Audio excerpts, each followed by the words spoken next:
everyone, and welcome to the Dr. Music Podcast. Once again, special thank you to the subscribers for subscribing and giving me the opportunity to talk to people like Tony Cardenas-Montana. Tony has sold millions of records, been nominated for a Grammy, toured the world as a member of Great White and Slash's band. Tony continues to stay busy with a number of other projects, including a band he calls Shadow and the Thrill. Shadow and the Thrill have a brand new single. It's called Bleeding Out. It's on Rockhouse Records. Tony's going to tell us all about it. Tony, it's great to have you. Yeah, look at that. Hey, man. Hey, thanks for having me on. Absolutely. And I apologize. There's these guys doing construction outside of the door. I literally right outside the door right now. It's crazy. So I apologize for that. No, you sound great, man. You sound great. They'll be gone in a bit. Cool. Yeah, Shadow and the Thrill, man. I get this on my desk, Bleeding Out. Cool track, man. Thank you. Yeah, it's really cool. And I'm like, I'm searching through the email. I'm like, yeah, anything else? Dying to hear more stuff. It's really cool. It's described as a modern blues-infused, groove-laden, hook-filled, melodic rock band. I was like, it's a mouthful. Okay, I'm good with that. It's a mouthful, but you know what? That's we're just a little bit different in that regard, I think, to maybe some of the other guys from my era and that whole genre. I like to call it the sandbox. And I've been living in there and in and out of there since I started my tenure with Great White. So we wanted to make sure that we're to explain it just a little bit, and that is that we're, as much as Great White was kind of blues infused as well, I think we're going to be going a little bit more down that direction too. So yeah. So that's that's kind of the whole the marching orders there is try to keep that part of it real. Yeah, that's cool. Now, when you play, is that the genre that you feel most comfortable playing? Blues licks and things like that, getting real soulful with the deeper blues. Is that where your home is as a musician? Oh yeah, for sure. It's just kind of how it comes out. I as soon as I start to vocalize, to sing or whatever, that's just how it comes out. I'm not a metal, guy. And I think when you're doing something that's it's a very personal thing, right? Where you're singing, right, to people. Yeah. I think it taps into the, your most basic personality, your base, the essence of you, and that for me, that's coming up as a kid and listening in the back of my, laying down in the back of my mom and dad's, Ford Galaxy and listening to the AM radio and hearing, Stevie Wonder and Blood, Sweat and Tears and those kind of bands, that kind of music, right? And 70s stuff. So it's just seems like such a much better era, doesn't it? Yeah. Yeah. And I grew up in that time too. And, I have things hitting my desk all the time. There's a plethora of music out there. You can find all kinds of things. But when I listen to that, I'm a sucker for that kind of stuff. And the yacht rock stuff, I love that kind of stuff. Stuff I sing along with, AM hits and stuff like that. It takes me to a time where I don't feel like I can get that. Oh, I can only get that from those bands at that time period. There's newer stuff that is in that realm, but it doesn't really touch you like the stuff you grew up with in that time. It's Just a pretty different special. era, man. It's just a different way of approaching the whole creative process. And I don't know that well. And there was money involved, right? Like, Right. a band like Blood, Sweat, and Tears. I don't know if that's even possible to have something like that anymore, where there's a bunch of guys like that in a real studio spending real time Hmm. with tape, Right. and that's just that's just so expensive. Yep. And you had to have a record company to be able to finance that kind of exploration. I mean, people can make music quickly at home on a digital audio workstation or whatever. Yep. And just like that guy from Spotify said, "Oh, content's really easy to create now." Jesus Christ! I get it. It is. But it's crap. Yeah. Yeah. A It lot of takes it. Yeah. it takes time. It takes time, and it takes real people. And the whole AI thing and all that stuff is just it's Yeah. just it's just a diversion, man. Um, uh, It's I do believe that it's going to be this is going to be an era where being a true live performer, a real human being on a stage, warts and all, mistakes and all, magic and all, sure. that's where we're going. I kind of like that this whole digital movement and AI movement and all that stuff. It really is. It's really shining a light on the importance and the validity of going out there and playing live. And so hopefully that's what people are going to come out to see now. And Yeah. hopefully it'll keep pushing people out there to venues to seeing bands, new artists and stuff. And come out and see me. Yeah. Yeah. Would love to, man. Looking forward to that. Yeah. And I think that is, I think this AI revolution, if you want to call it that, it's going to make people say, I want to see a real person. All of the, because you can do things, they're fun and interesting what the technology does. But in the end, you're going to want that human connection, for sure. There's nothing quite like a live band playing to you. It changed my life when I first heard it. I know that for sure. Yeah, and you mentioned having people in the band and people around you like making that sound something special. This single, you have Brent Arsman, right? And Sylvia Massey. Uh, wow, what a resume for Sylvia. Yeah, they worked on the prior album with where we did the cover version of our blues version of Gnarls Barkley's "Crazy," Yeah, which went over really well. That's kind of like a shining moment there on that album. hmm Brent is Brent is just such a great drummer. When it came time for me to make that album, we're talking 5 years ago now that I started that. not Sugar Bowl. Yeah, I didn't have anything. I just had songs, just tracks, and a desire to go play and record. And I thought, who do I want to work with? And he's the guy. He was the guy at that moment. I just thought I gotta go play with Brent. And he was all the way in New Orleans. So I said, well, then we're getting on a plane, going to New Orleans. Ah, That's where we made most of the album there. And then Sylvia Massey, who's just obviously she's just, wow. her resume is ridiculous, right? She's a Grammy winner herself. And Yeah. she's worked with Prince and Johnny Cash, Red Hot Chili Peppers. She's worked with just everybody, right? Everybody. Really wonderful tool. Yeah. From Slayer to Paul Abdul and everything in between. It's crazy. She's amazing.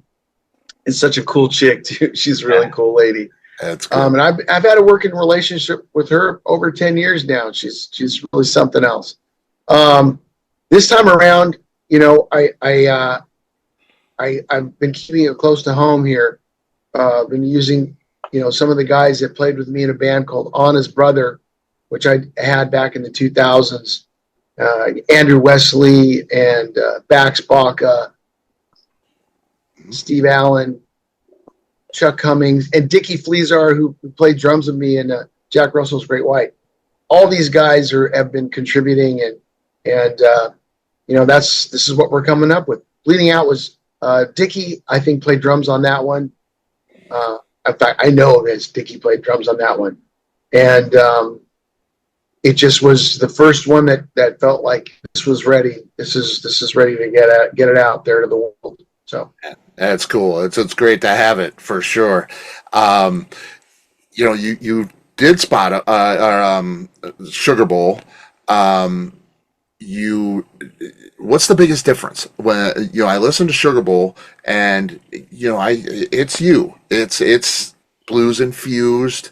There's some different stuff on there, like the Crazy cover. You venture into a few different areas. What will we get? Will we get something similar with the newer material? Is it going to be kind of in that same vein?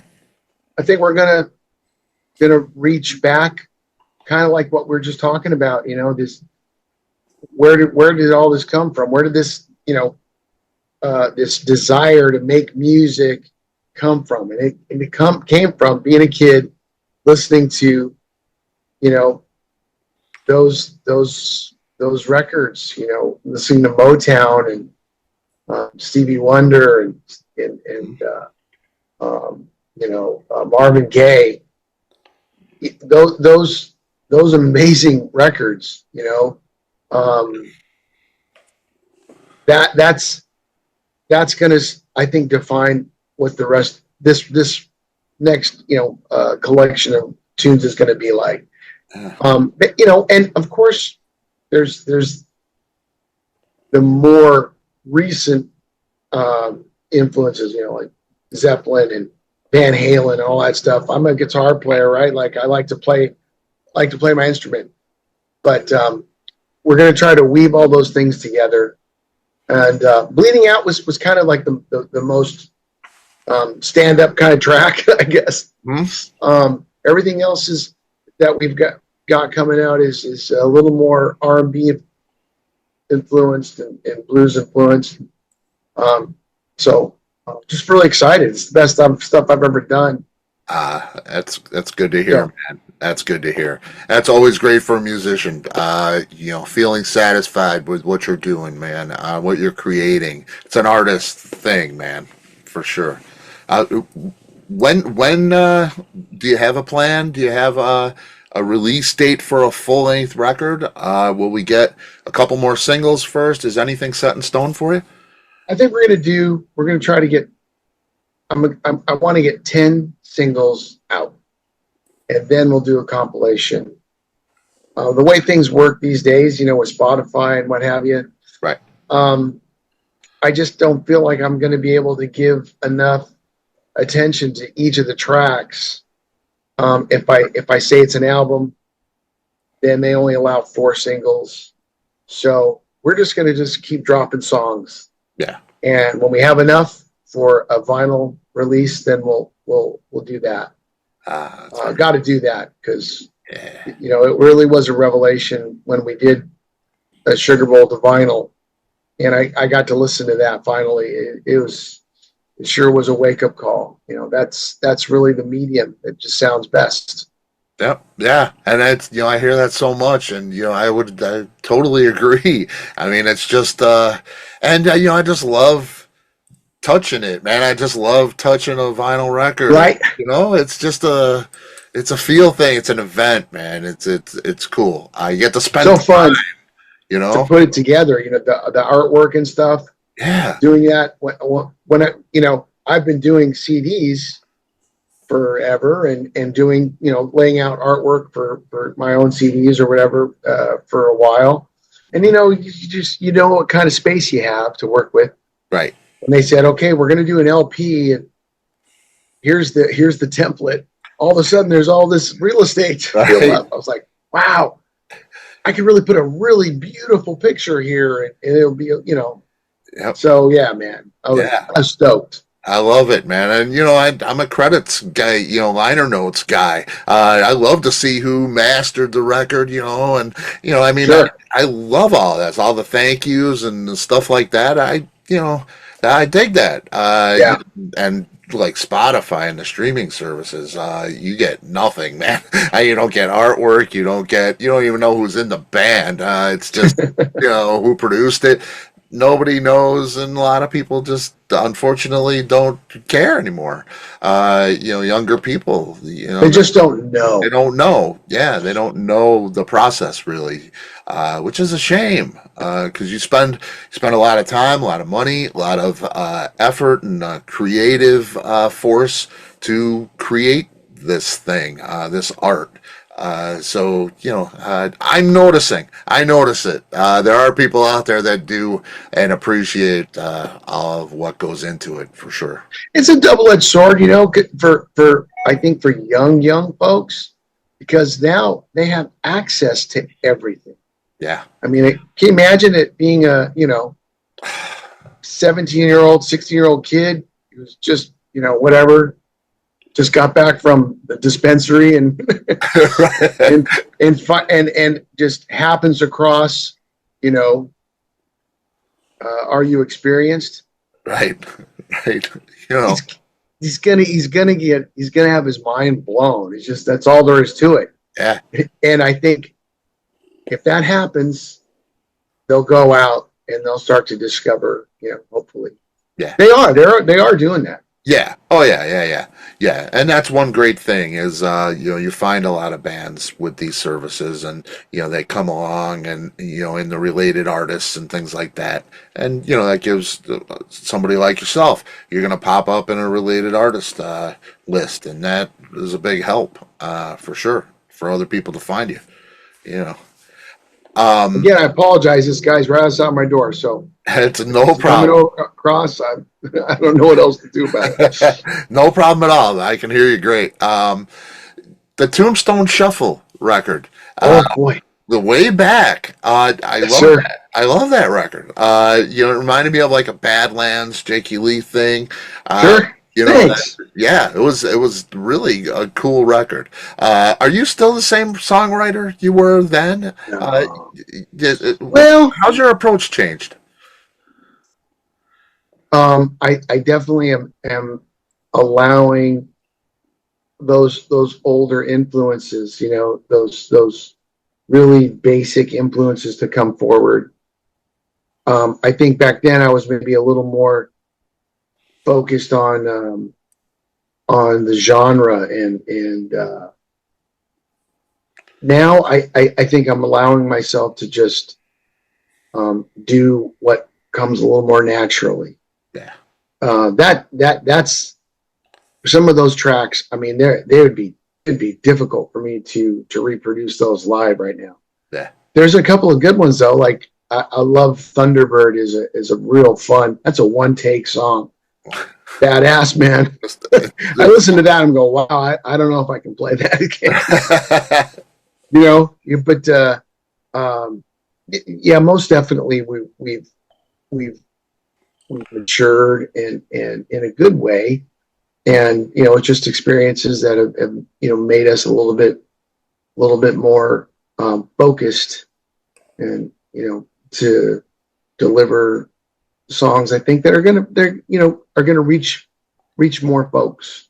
Yeah, And that's the idea, right? Like at the end of the day, I want to try to communicate. That's I guess that's what it's all about, right? It's try yeah, to put yeah, an idea forth and help people connect with that, right? So, but yeah. there's some good stuff on there. There's some good stuff. Yeah, there is, and like you say, I mean, you're a hard rock guy, and that's a hard rock kind of blues infused still, but it's that album. You're gonna let some other juices flow and other influences into the newer stuff, and that's exciting to me. We get more of you and your lineage and your history. All of your influences. That sounds great to me. It really was a lot did. of fun to make that record, and I was I had a lot of lofty, ideas then, and I mean, those are real string section on a couple of those tracks. Yeah, So yeah, that was no joke back then. Getting a bunch of folks in a room and having a score and having people actually play a string section to a song. I mean, that's the way it used to be done, man. yeah, yeah. And man, is that, from what I hear, that is very hard to do, very hard to record, and get a good sound out of that. And, like I say, it's an art, it's work, it's a lot of labor, a lot of love goes into something like that. It's cool. It's cool to have that in your history for sure. I appreciate you bringing that one up. That's always it's a sweet spot for me too. That's cool. I appreciate you making it for sure. Great White, of course, big in your history, in my history. It was a huge time for me. Uh, Not growing up with it so much, but I felt like that had touched, especially the period you're in the band, 87 to 92 era there, really brought that 70s rock that I grew up with into a later into my adult starting to become an adult. I could go back, and this brought me back to my childhood a little bit, just in a modern sense. Really a great rock band when you were making records there. Hooked is one of my favorite records of all time. I just Oh, sweet man. love that record. Just everything about it. So what was your time like in Great White? It seemed, that band is a turbulent band. It still is today. An enjoyable time for you for the most part? Well, I was really just a kid. I mean, it's 21 years old when I joined, and I was just out of I was in college actually at the time. I was studying music, and um, I, it was an education for sure. I had some pretty stringent rules for myself at that time, and being in that band and working most specifically with Alan Niven, the manager and producer. Um, And writer. and writer. Yeah, yeah, he was just the mastermind really Yeah. behind Great White, and um, it was a new education, so there was a lot of learning going on there, and the fact is that I was kind of right, my position as playing bass at that time Mhm. was felt a little restrictive, but it was actually a very good thing. It was a good thing because it really forced me to get down to the meat and potatoes of what we were doing, Yeah. and I'm really really thankful for it. Now, but looking back. Yeah, that's good. That's good to hear. There's one thing I have to ask you about. It may be a can of worms and a sensitive subject. I don't know. But it was in the Psycho City record, Hmm. which you are not on that record, right? Right. Right. In the credits, there is a picture of you, and it's Yeah. almost like an obit. It has Yep. 87 to 92, and it says, "May Uh-huh. you find what you need to find happy trails." Right. That sounds like a bitter breakup. Like, you left It and wasn't. you were. Yeah. What is that about? What is that whole? It seemed to be very. I mean, they made a big deal out of putting a picture of you and this whole thing. Yeah. It was, um, was that for your leaving? Because you later joined Jack Russell and his Great White. Yeah. But it took me. I was really done. I Yeah, was pretty toasty about that point, and uh, it was not the most amicable thing. Okay. And yeah, that was, I don't know, it felt like a little bit of a swipe. At that time, I didn't care. Right. It didn't Right. matter to me that much.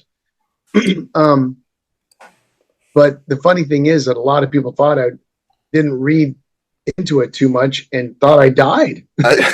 Yeah, I looked at it, as a fan. Like I say, I'm a liner notes guy. I get the CD right away. One of my favorite bands. I get it and I open it up and I'm like, Tony, what happened to Tony? He's not on the record. Um, and I saw 87 to 92.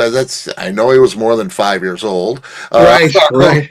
But he's kind of dead in the eyes of the band, kind of thing. And I thought, wow, that's just a really dark thing. And they really made it prevalent in the whole picture of you and everything. And I thought, wow, I always wondered if that was an amicable thing. May you find what you need to find.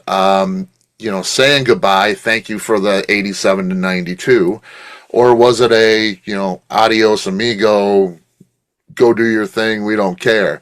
Uh, I don't know. It was weird. It was eh, weird, and at the Weird time, for us. yeah. I actually, it's funny. I ran in, because I did leave.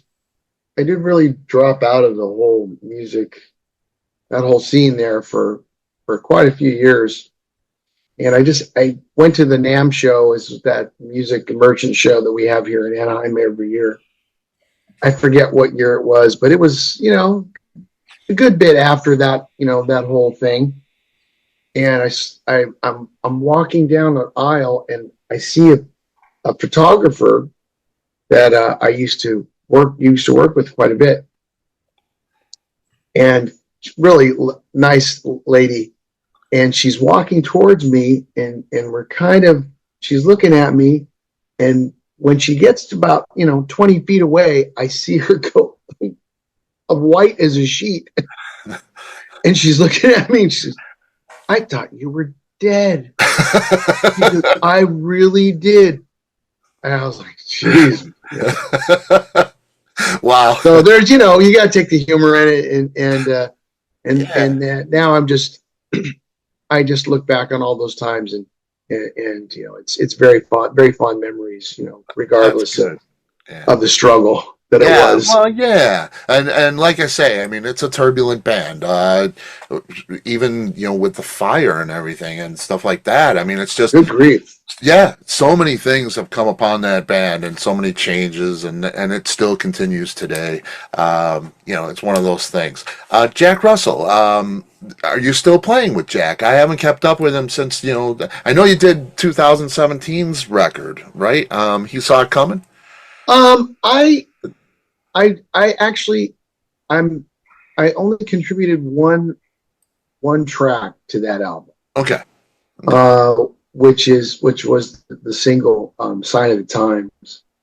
So that was really my only contribution to that album. Okay.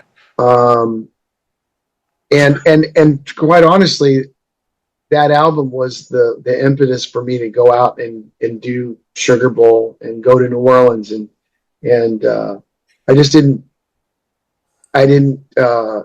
feel like it was the right, it wasn't a vehicle for me. It just Right. wasn't to get some writing out there, or to get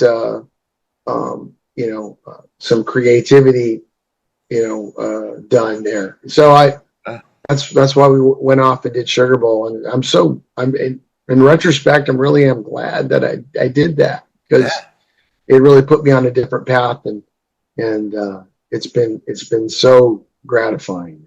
See, that's cool. Yeah, because you're limited when you're in a band like Great White. It does Great White, but you do so much more. You want more to come out, more flavors of yourself to come into the music. This solo projects and things like this, where you're in control of what you write and put out there. We're gonna get more of that. So that's cool. That's cool. uh, Slash's band. Good experience. You were Wow. that. Great. Yeah, it was a great experience. Yeah. I had just come off of a pretty rough patch with, I had started a show in Las Vegas, a high production value show, and at what was the Hilton at the time, in Elvis's old theater there at the Hilton, Hmm. and it was called Monster Circus, and I had recruited some of my, you know, some of my friends from that whole era to come out and be this core band, and it was an amazing time. Yeah. And it was just heartbreaking because we ended up in some real legal hot water. Mm. Um, so I'd come off of that. I was in a pretty rough patch, and got the call from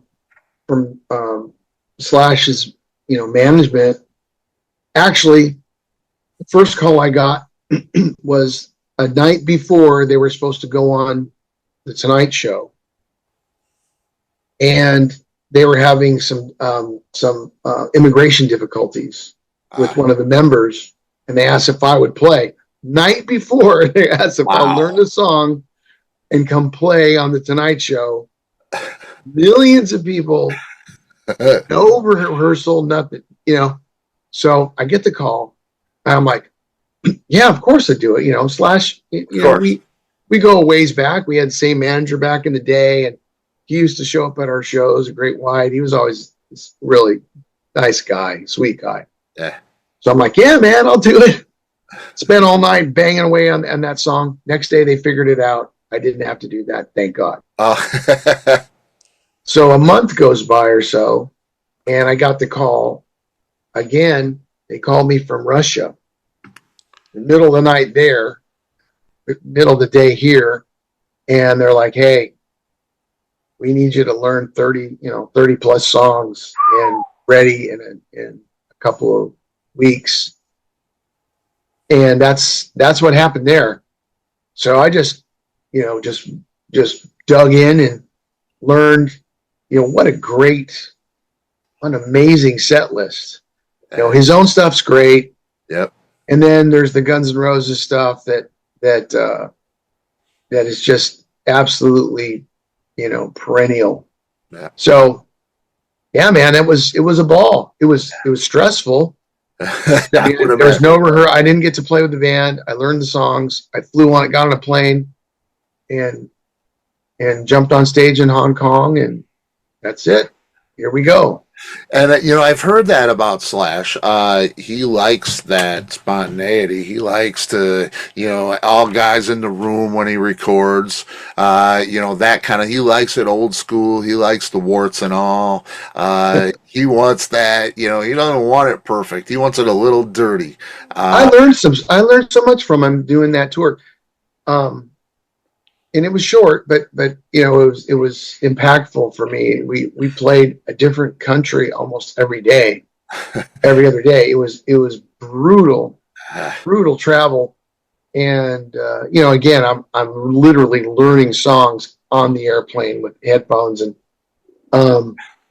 but the thing I learned from him is his solo, at least a good part of his solo, is completely improvised every night.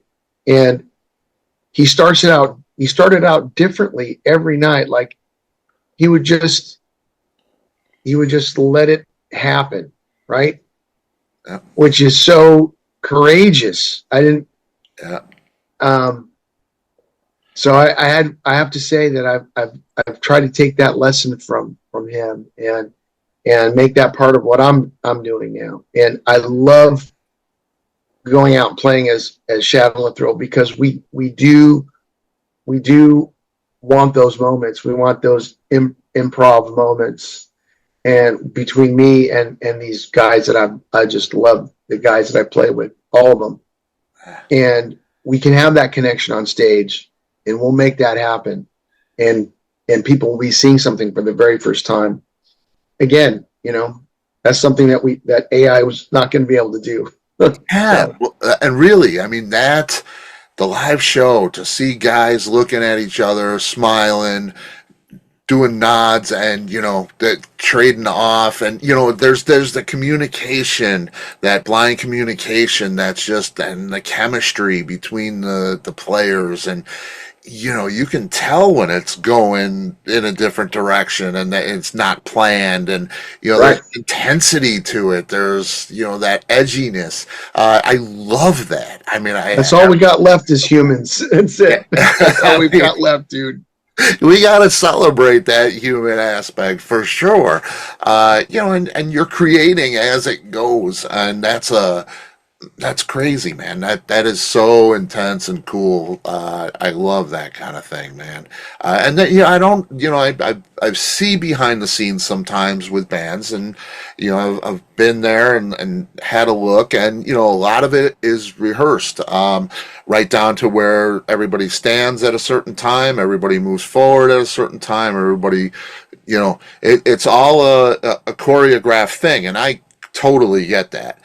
You want to rehearse it, you want to do it well, all of that. But man, when you get somebody up there that just, they're ripping in a different direction, and you find the other guy, meet him at the crossroads there, and they just, it's juicy, man. It's great. I A love lot of that. fun. I mean, there's some elements that have to be kind of pretty thought out, and that's Sure. just the show business aspect of it. And there's a little bit of that too, but Yeah. we want those other moments. We definitely strive for that.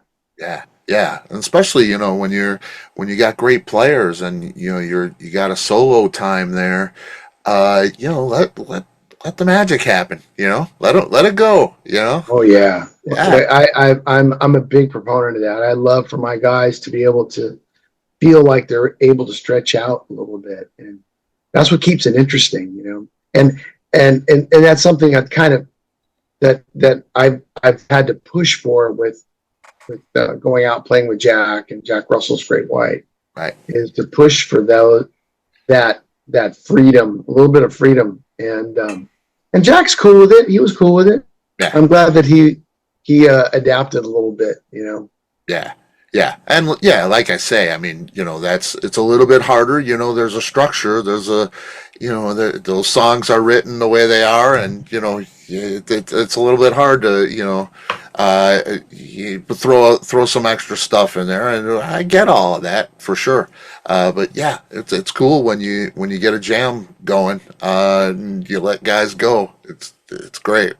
It's cool. When are we going to see you on the road? You've got some shows with this band. Yeah, Uh, I think we're working on a date right now in Illinois and Indiana, Arizona again. We just did a couple of dates in Arizona, Phoenix, Tucson, and played here in LA. So I'm looking forward to getting out a little bit further this time, and certainly to Illinois, Indiana, Ohio. Those places are always have always been so great for for me and throughout my career with Jack and Great White, and so we're going to try to get out there, and hopefully I get to Chicago, man. yeah, Make it to Chicago. that would be awesome. That would be awesome.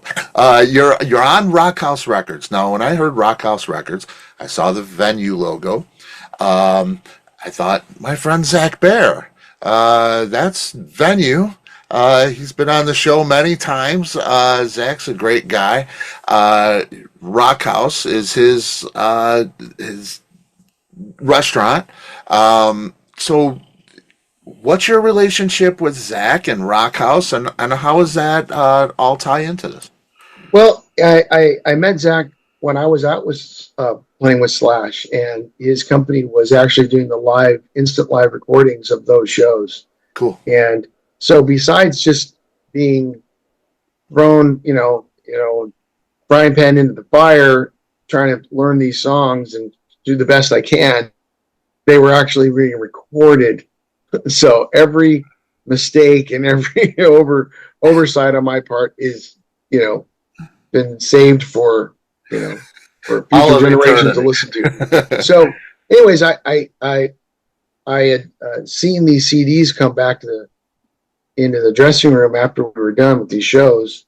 I was, already flabbergasted, playing these great shows with them and with Slash, and then to have the CD show up of what I just did, I was like, "What is this all about?" Who's So that's how I got introduced to Zach and his company, and so we just started working together. I have a tech background as well, and so we started just um, building building that company, and it turned into Venue, and we started acquiring some other technologies out there and kind of bringing it under that umbrella. Uh, and so I've been doing this for years now with him, and it is a publicly traded company, Mm-hmm. so it's real deal stuff. And we work at it. Yep. The fact that I was putting out music, I did Sugar Bowl, outside of the company. As soon as I told him I'm doing a new round of songs, he's like, you got to do this through your own company. Because I'm like, yeah, I guess I should. So that's why we've Cool. done that, and so far it's worked out well, and I don't I if I can use that release and that music to put shine a light on what we do as a company, I'm I'm happy to do that. I do believe in what we're doing. So Yeah, I do as well. It's and I've got a few CDs here from shows that I've gone to and gotten them that day, and it's an incredible thing. I just love that, I love the fact that I get it, warts and all. I know that it's what I saw. It's not Kiss Alive where half of it's here, half of it's there, half of it's in the studio. This is it's what I saw, and I loved it. So yeah, it's a great thing. I love the tech aspect of bringing that into the art you create. yeah, we're so fortunate. We've been able to work with some really wonderful artists, and so for my stuff to be alongside, all those other acts that we worked with, it's all good. It's All great, good. man. It's great. I'll have links to all of that stuff down there too. Super. Yeah, man. Tony, it's been awesome, man. Thank Thank you. thank you so much. Yeah, I hope you're hitting Chicago soon, man, and all over. I hope everybody gets to see you and enjoy this music, man. Yeah, people can jump out there on the Shadow on the Thrill YouTube channel, subscribe, and check out what we're doing. There's a lot of great videos there, a lot of other great content, and obviously on our Facebook page, just look us up, and we'll keep everybody in the loop on what's going on, man. Yeah, all the links below. Say hi to Tony. He's coming for Thanks, guys. you. It's great. Thank you, Tony. I All right, brother. appreciate you, man. Cheers, man. Take Take care, buddy. care. You Bye bye. too.